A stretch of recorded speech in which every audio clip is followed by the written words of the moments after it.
দক্ষিণ আফ্রিকার কাছে ৭৬ রানের বিশাল ব্যবধানে হেরে গিয়ে নিজেদের সর্বনাশের পথটা ভারত তৈরি করে রেখেছিল। আর সুপার এইটসের এই গ্রুপটাতেই যখন ওয়েস্ট ইন্ডিজ ১০৭ রানে হারিয়ে দিল জিম্বাবুয়েকে, তখন মনে হচ্ছে ভারতের সর্বনাশ না হয়েই যায়। বিশ্ব ক্রিকেটে ভারতের যেই অবস্থান, তাতে করে আইসিসি ইভেন্টের শিরোপা না জেতাটাই তাদের জন্য এখন সর্বনাশ হওয়ার কথা।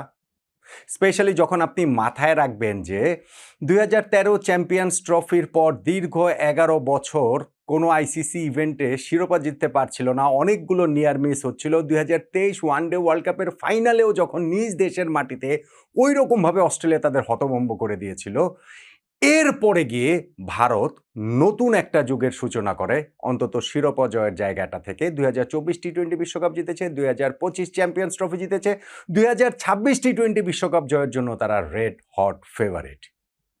অথচ সেই ভারত শিরোপা জিতবে কি? সেই ভারত ফাইনালে হারবে কি? সেই ভারতের সেমিফাইনালে ওঠাটাই তো এখন একটা বিরাট প্রশ্নবোধক চিহ্নের সামনে দাঁড়িয়ে। সুপার এইটসে ভারতের গ্রুপে ম্যাচের এখন যে অবস্থা, দুটো খেলা হয়েছে, প্রত্যেকটা দল একটা করে ম্যাচ খেলেছে, তাতে করে এই গ্রুপ থেকে ভারতের সেমিফাইনালে ওঠার পরটা কি অনেক কঠিন না? কঠিন? কতটা কঠিন? কোন সমীকরণ ভারতের সামনে এই মুহূর্তে দাঁড়িয়ে আছে তারা? একটা তাদের হিউজ অ্যাডভান্টেজ রয়েছে ভারতের, এটা বলতেই হবে। নেট রান রেটের দিক থেকে যেমন তারা একটা হিউজ ডিসঅ্যাডভান্টেজে রয়েছে, ঠিক তেমনিভাবে একটা হিউজ অ্যাডভান্টেজ আছে, যেইটা শেষ পর্যন্ত গিয়ে গুরুত্বপূর্ণ রোল প্লে করতে পারে ভারতের সেমিফাইনালে ওঠার ক্ষেত্রে। সেটা কি?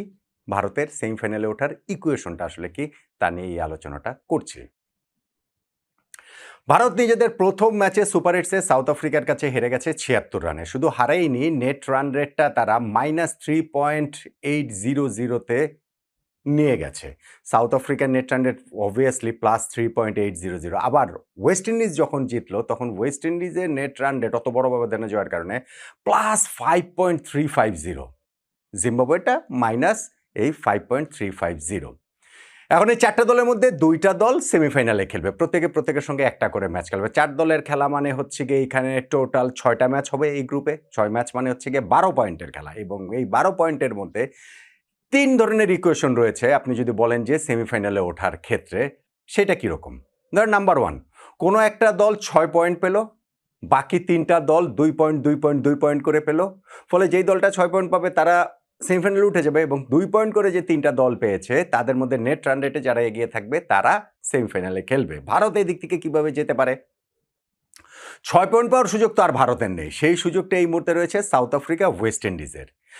সাউথ আফ্রিকা যদি তাদের হাতে থাকা বাকি ২টা ম্যাচও জিতে, তাদের ৬ পয়েন্ট হবে।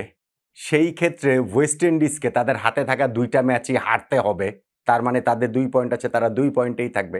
তারা ওই হাতে থাকা ২টা ম্যাচ হারা মানে ভারতের কাছেও হারবে, ভারতের ২ পয়েন্ট হলো। আবার ভারত সেই ক্ষেত্রে আবার জিম্বাবুয়ের কাছে হারতে হবে, তখন জিম্বাবুয়েরও ২ পয়েন্ট হবে। ঠিক তেমনিভাবে ওয়েস্ট ইন্ডিজও যদি তাদের হাতে থাকা ৩টা ম্যাচ জিতে, তাদের ৬ পয়েন্ট হবে, বাকি ৩টা দলের ২ পয়েন্ট করে হতে পারে। এই যে একই রকম ইকুয়েশন, সেটা আমি আর রিপিট না করলাম।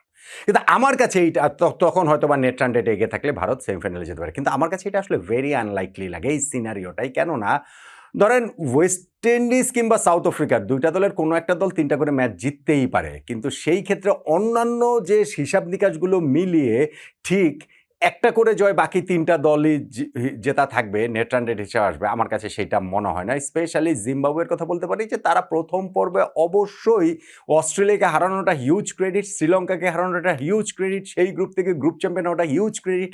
কিন্তু যখন সুপার এইটসের প্রথম ম্যাচটাতে তারা ওয়েস্ট ইন্ডিজের কাছে ওইভাবে উড়ে গেছে, আমার মনে হয় না যে ঠিক ভারতের বিপক্ষে কিংবা ধরেন সাউথ আফ্রিকার বিপক্ষে তারা আসলে জিততে পারবে। অবশ্যই তারা জিততে পারবে, কিন্তু আমার কাছে সেটা মনে হয় না। ফলে কোনো একটা দলে ৬ পয়েন্ট হবে, বাকি ৩টা দলে ২ পয়েন্ট করে হবে। নেট রান রেটে ভারত এগিয়ে থেকে সেমিফাইনাল খেলবে। স্পেশালি আবার যখন ভারতের নেট রান রেটের অবস্থা এখন এত খারাপ, আমার কাছে এই সিনারিওটাই আনলাইকলি মনে হয়। তাহলে বাকি থাকে আর ২টা সিনারিও, সেটা কি? নাম্বার 2, ৩টা দলের পয়েন্ট হতে পারে সমান ৪ পয়েন্ট করে, এবং সেই ক্ষেত্রে নেট রান রেটে যেই ২টা দল এগিয়ে থাকবে সেই ২টা দল সেমিফাইনাল খেলবে। কিভাবে ৩টা দলের পয়েন্ট সমান ৪ করে হতে পারে? সাউথ আফ্রিকা, ওয়েস্ট ইন্ডিজের তো ২ করে পয়েন্ট রয়েছেই।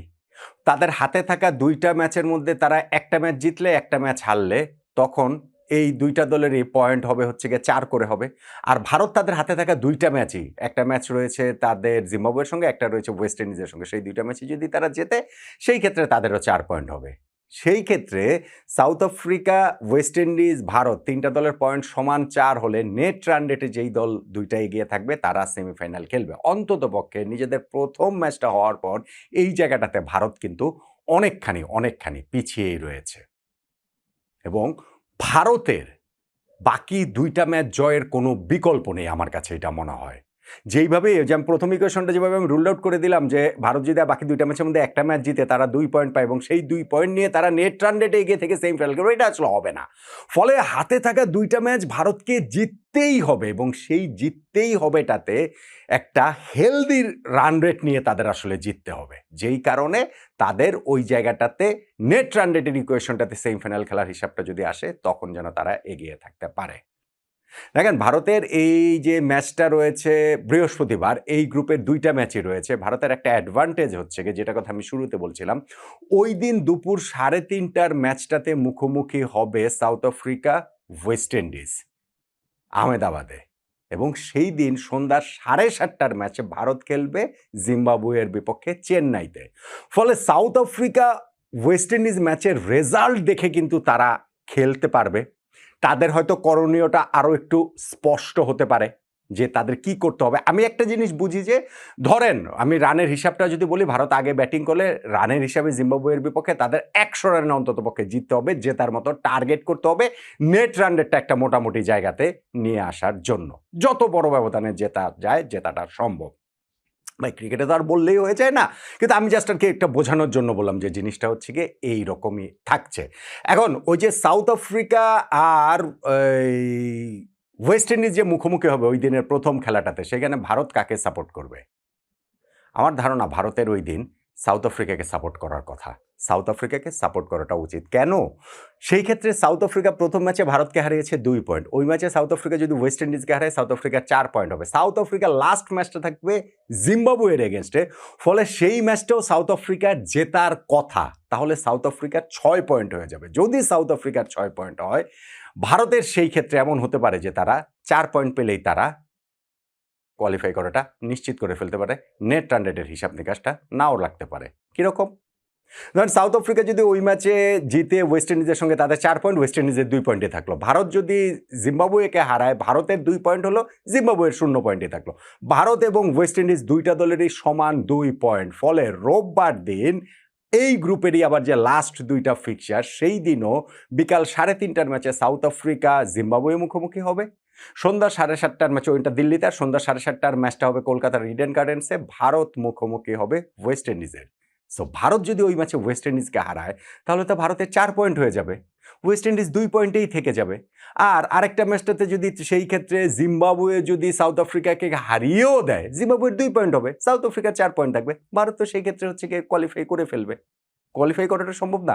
সো এইটাই হচ্ছে ওই যে থার্ড ইকুয়েশনটাতে আমার কাছে মনে হয় যে 4 পয়েন্ট নিয়েও নেট রান রেটের হিসাবের বাইরেও ভারতকে কোয়ালিফাই করাটা সম্ভব। সেই জন্য ভারতের সামনে হিসাবটা হচ্ছে গিয়ে দুইটাই। একটা হিসাব খুব সিম্পল, সেটা হচ্ছে গিয়ে ভারতের হাতে থাকা দুইটা ম্যাচ, যেই ম্যাচটা হচ্ছে গিয়ে একটা বৃহস্পতিবার সন্ধ্যা 7:30টায় বাংলাদেশ টাইমে হবে চেন্নাইতে ওয়েস্ট ইন্ডিজের বিপক্ষে, সেই ম্যাচে ভারতকে জিততে হবে।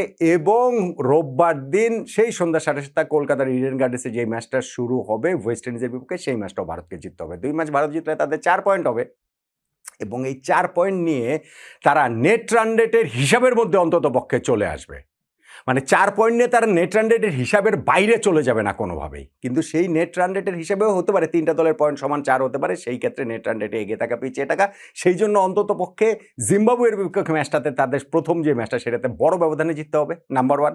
আর নাম্বার 2, সাউথ আফ্রিকাকে ভারত সাপোর্ট করবে, চাইবে যেন সাউথ আফ্রিকা ওয়েস্ট ইন্ডিজের বিপক্ষে জিতে ওই দিনের প্রথম ম্যাচটাতে। সেই ক্ষেত্রে ভারতের শুধুমাত্র শেষ ম্যাচে ওয়েস্ট ইন্ডিজকে হারালেই চলবে, মানে গিভেন যে তারা জিম্বাবুয়ের বিপক্ষে ম্যাচটা জিতছে সেইটা ধরে নিয়ে। সো এই জায়গাটাতে অ্যাডভান্টেজের জায়গাটা কোথায় দেখেন? আমি যেটা বলছিলাম হিউজ অ্যাডভান্টেজ, নেট রান রেটের দিক থেকে ভারত একটা হিউজ ডিসঅ্যাডভান্টেজে রয়েছে, কিন্তু অ্যাডভান্টেজটা কি জানেন? ফিক্সচার। এই যে ফিক্সচারটা করেছে সেই ফিক্সচারের অ্যাডভান্টেজটা ভারত পাচ্ছে। এই যে বৃহস্পতিবার দিন খেলা সেইখানেও তারা জিম্বাবুয়ের বিপক্ষে যখন খেলতে নামবে তখন এটা তারা জেনে নামবে যে সাউথ আফ্রিকার 4 পয়েন্ট হলো না ওয়েস্ট ইন্ডিজের 4 পয়েন্ট হলো। তারা জেনে নামবে যে ওই দুইটা দলের দুই খেলার শেষে নেট রান রেটের কী অবস্থা। তারা তখন এটা জেনে নামবে যে জিম্বাবুয়ের বিপক্ষে কত বড় ব্যবধানে জিতলে তারা নেট রান রেটে এই দুইটা দলের কাছাকাছি যেতে পারে বা তারা আসলে এগিয়ে যেতে পারে, নাম্বার 1।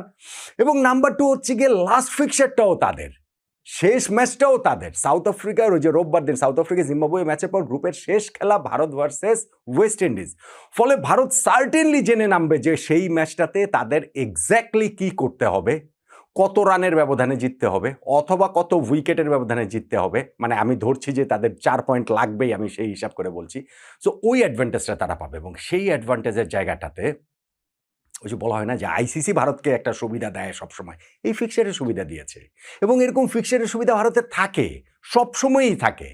এইটাকে অস্বীকার করার কোনো উপায় নেই, কেননা ভারত যদি সেমিফাইনালের আগে আউট হয়ে যায় সেইটা আইসিসির জন্য বিরাট বড় একটা বিপর্যয়। সেইটাও যে টেলিভিশন রাইটস যাদের কাছে বিক্রি করা হয়েছে ওই কোম্পানির সম্প্রচারকারী সংস্থা তাদের জন্য একটা বিরাট বড় বিপর্যয়ের ঘটনা। আপনি দেখেন যে ভারত 2024-এ টি-20 ওয়ার্ল্ড কাপ জিতেছে, টি-20 ফরম্যাটের কথাই যদি আমি বলি, তারপরের এইবারের যে দলটা সেটা গতবারের চেয়েও ভালো বলে মনে হচ্ছে। যদিও বিরাট কোহলি নাই, যদিও রোহিত শর্মা নেই, যদিও রবীন্দ্র জাদেজা নাই, কিন্তু সেই দলটা অল অফ এ সাডেন একটা ম্যাচ সুপার 8-এ হেরেছে। গ্রুপ পর্বেও তারা 4টা ম্যাচ জিতেছে, খুব কনভিন্সিং না কিন্তু লিংলি তারা যেতে রে, কিন্তু জিতেছে। তো সেই দলটা সুপার 8-এ সাউথ আফ্রিকার সঙ্গে একটা ম্যাচ হারার সঙ্গে সঙ্গে এইরকমভাবে নানান ইকুয়েশনের মধ্যে তাদের পড়ে যেতে হচ্ছে এবং সেই ইকুয়েশন পেরিয়ে তাদের সেমিফাইনালে খেলার আমি দেখি হিসাব হচ্ছে গিয়ে প্লেন অ্যান্ড সিম্পল। বাকি দুইটা ম্যাচই ভারতকে জিততেই হবে, জিম্বাবুয়ে এবং ওয়েস্ট ইন্ডিজের বিপক্ষে বড় ব্যবধানে জিততে হবে, যেন নেট রান রেটের হিসাবে হলেও তারা সেমিফাইনালে যেতে পারে। আর যদি নেট রান রেটের হিসাবটা না রাখতে হয় তাহলে ওই বৃহস্পতিবার দিন প্রথম খেলাটাতে সাউথ আফ্রিকা যেন জিতে যায় ওয়েস্ট ইন্ডিজের বিপক্ষে, তাহলেই ভারত বাকি দুইটা ম্যাচ জিতলে স্ট্রেট তারা সেমিফাইনালে চলে যাবে বলেই আমার সমীকরণটা বলছে। এইগুলো পেরিয়ে জিততে হবে, ভারতকে তো জিততে তো হবে বটেই। এই এত সব সমীকরণ পেরিয়ে ভারত সেমিফাইনালে যেতে পারবে বলে আপনার কি মনে হয়? আমার কিন্তু মনে হয় এই সমীকরণ মিলিয়ে ভারত সেমিফাইনালে যেতে পারবে। আপনার কি মতামত?